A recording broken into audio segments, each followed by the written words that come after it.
I'm Matthew Geddes. I'm the creator of the work Pot Shedding Skin. I grew up on a farm on the delta of the San Joaquin Sacramento valleys, and any river delta is just rich with clay.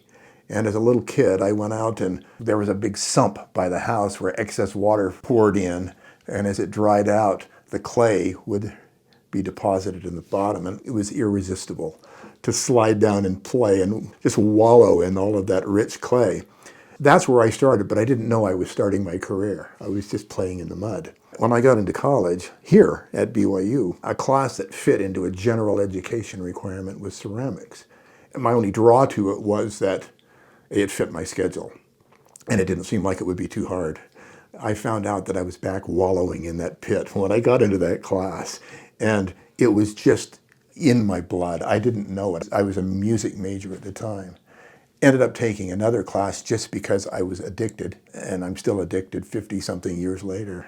Still wallowing in the mud, only now instead of getting spanked for doing it, I get paid for doing it. What we were growing on that farm were walnuts and almonds. If you've ever seen a nut like a walnut grow, they've got a hull on them.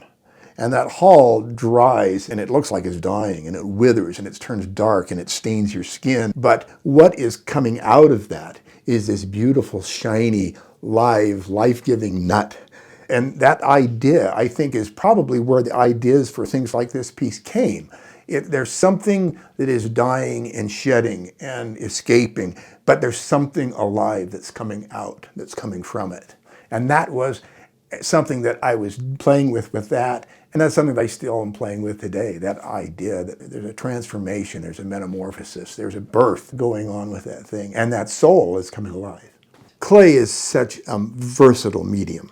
It can do so many things. It can just be rough and crude, a Peter Volkos type of just, but then it can also be the most refined, smooth porcelain. And so that just contrast within the medium.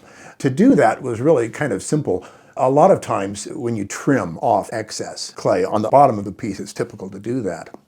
When you trim it off, often the part you trimmed off and throw away or recycle is just so beautiful. In fact, there have been a lot of times when I would peel that off and take that peeled off part and put it back on because I didn't really do it. I mean, I'm the one who kind of forced the tool in there, but the clay, the medium, produced its own texture. And that thing that I'm recycling is the most beautiful part of this thing.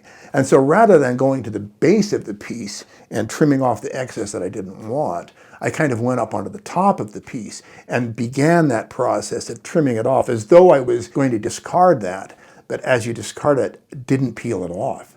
Just allowed it to kind of hang there and then reattach and put it back, leaving this smooth part. And then that's the only part I glazed. I left that other part, the unglazed natural clay. It's heavily reduced, so it turned dark. There's a lot of carbon that gets embedded in it in the firing process.